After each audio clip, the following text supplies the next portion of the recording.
But first, we trust our national intelligence agencies to keep us safe.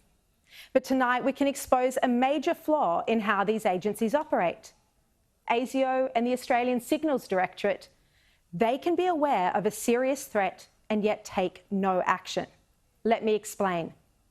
In recent weeks, thanks to Senator James Paterson, we've learned that over 900 Chinese security cameras have been installed in 250 government buildings, 88 politicians' offices, and even thousands more in critical infrastructure.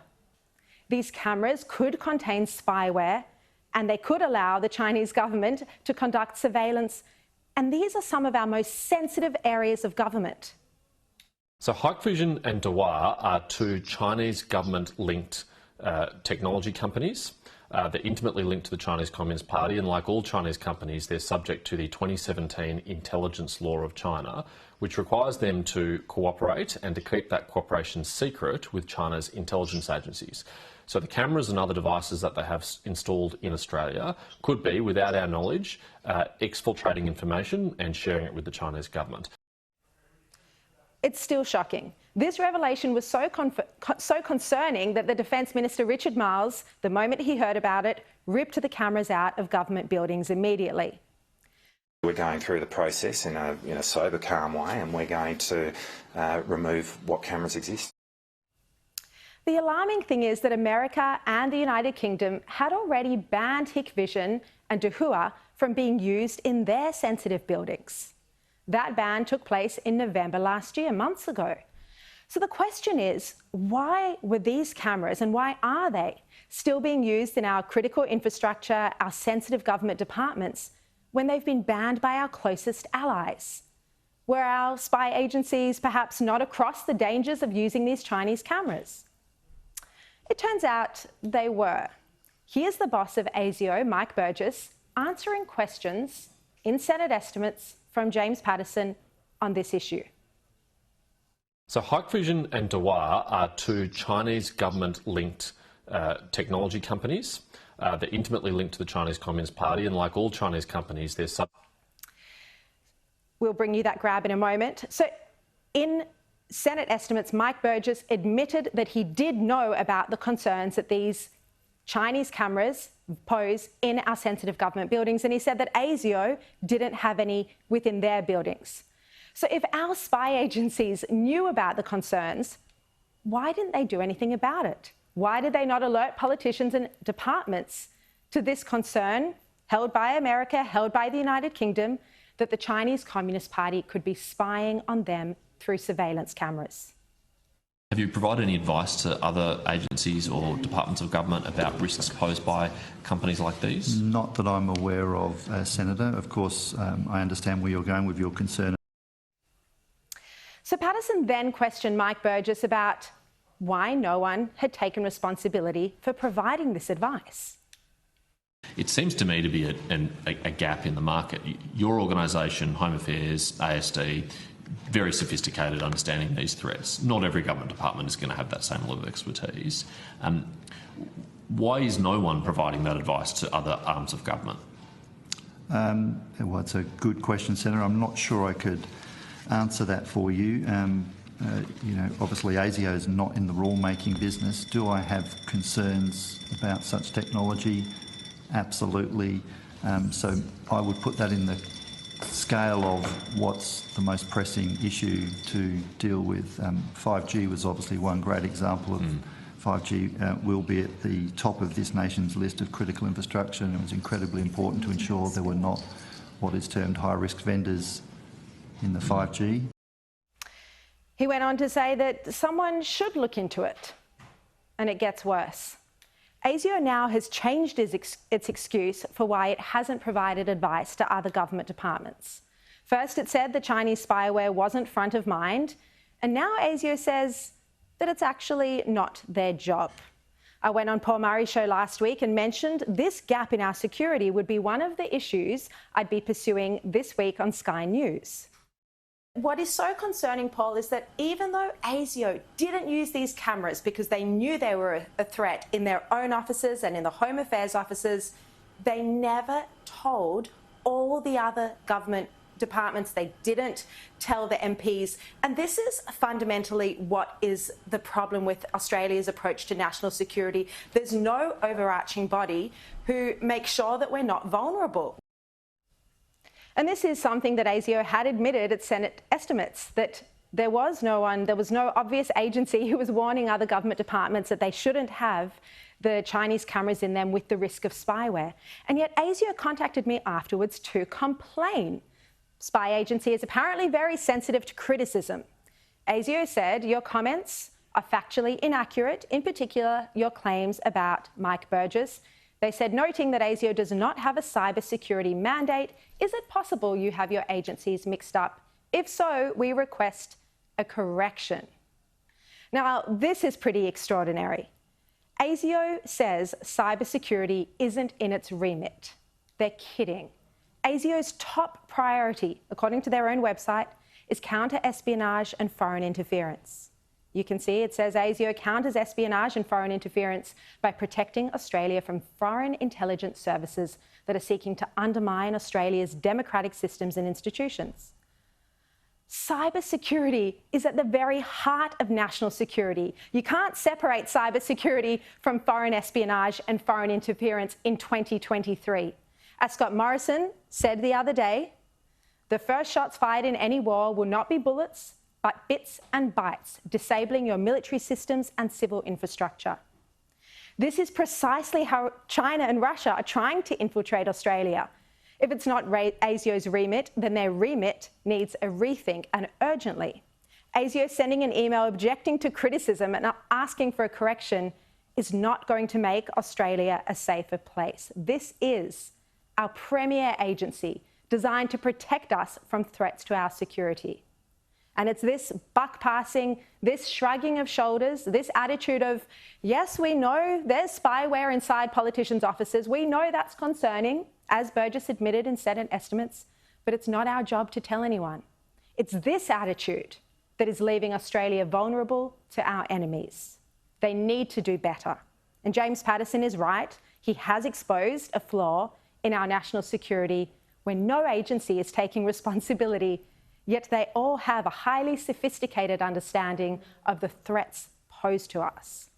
We asked Home Affairs Minister Claire O'Neill's office whose responsibility it was to flag these risks. Who's going to tell the politicians, the 88 politicians, they shouldn't have Chinese cameras capable of spyware in their offices? Will Home Affairs now dedicate one agency to this job? Well, the answer, unsurprisingly, was no, they won't. This is what they said. They said procurement decisions are the responsibility of each non-corporate Commonwealth entity. I mean, the response is such a joke. It's such bureaucratic speak. What's worse, while the Australian government knows about the ban in America and the UK, still no decision has been taken here to ban the same high-risk cameras and other technology from being used in our sensitive areas. You referred to that in the telecommunications sector. In the case of Huawei and ZTE in relation to 5G in 2018, Australia led the world. We're the first to do so, and that was a great Australian achievement, I think, and many other countries have done the same, which backs our judgment. In this case, we haven't taken the lead on that. I'm just interested in understanding why. There's two concerns associated with these companies.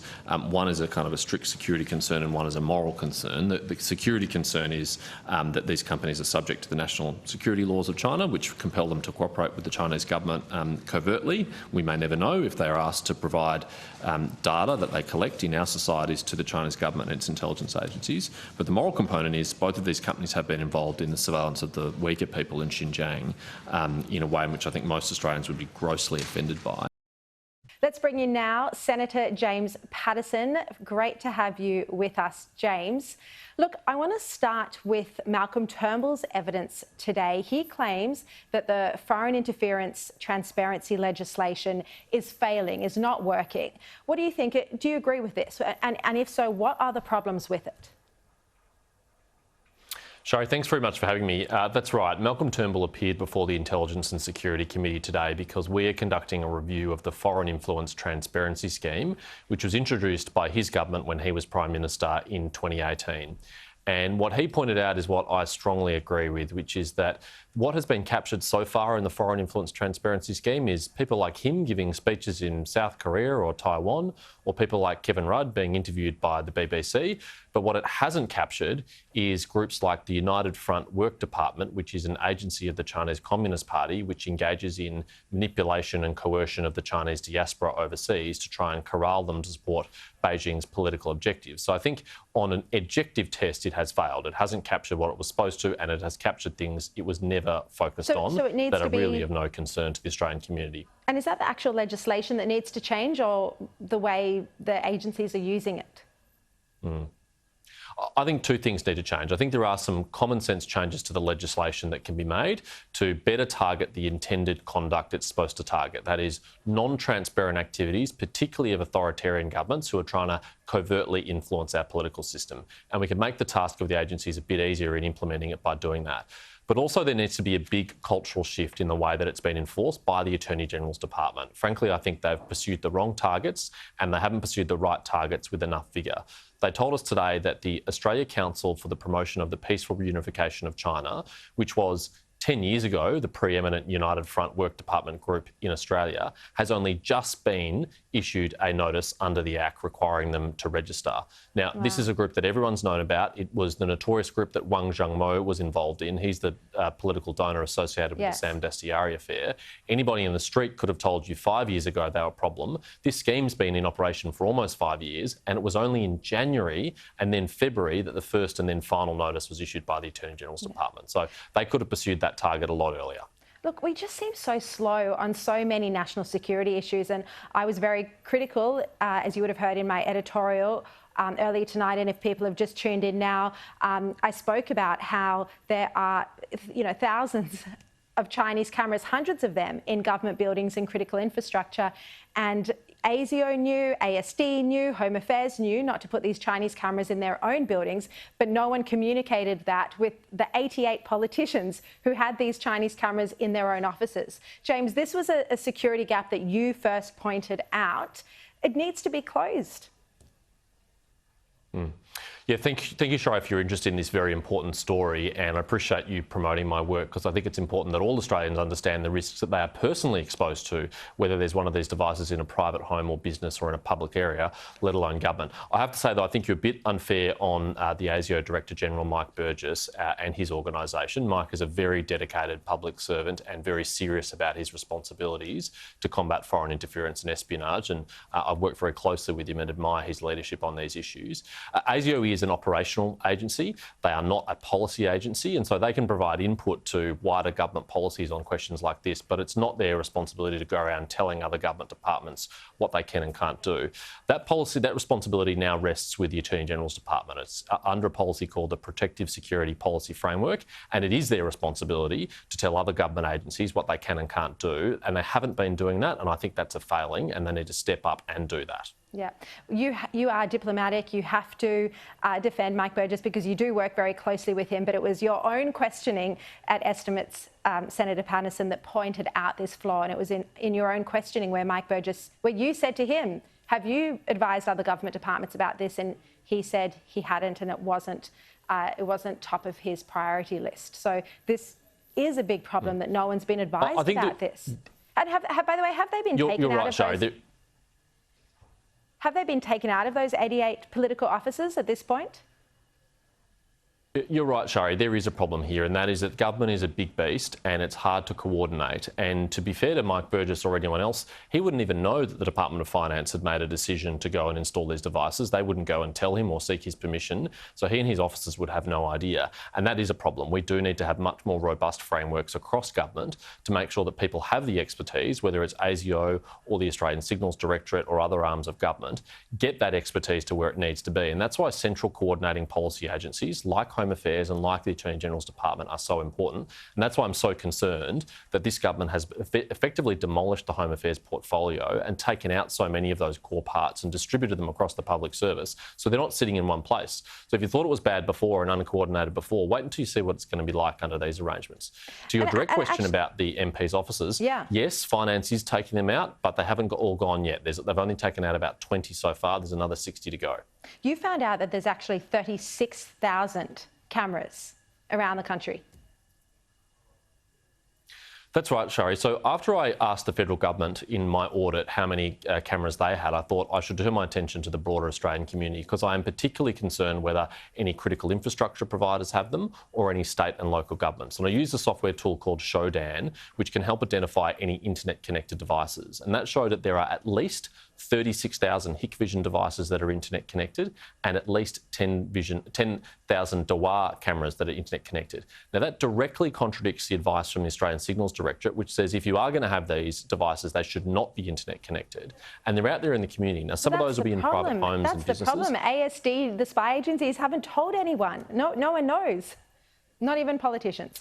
Well, Again, to be fair to ASD, they have put out advice, as they're required to do under their charter, through the Australian Cybersecurity Centre on their website, that says these devices should not be internet connected. But I think you are right. I think people genuinely don't know. I think some people will be shocked to learn that the cheap camera that they bought from a retail store and put out in their driveway or in their small business could be leaking that data back to the Chinese government. They will be shocked by that. And there is an important role for leadership of government here. I think it is incumbent on politicians to lead here. I'm pleased that the government has responded to my survey, my audit, by getting rid of the federal government devices. I hope state governments follow, but I think we're also going to have to look at whether we push down that requirement to critical infrastructure providers. We're out of time, but my point is, James Patterson, it shouldn't be up to you, an opposition senator, to make such a noise about this, that these cameras are pulled out of government buildings. This is not your job. This is the spy agency's job. Thank you very much for your time.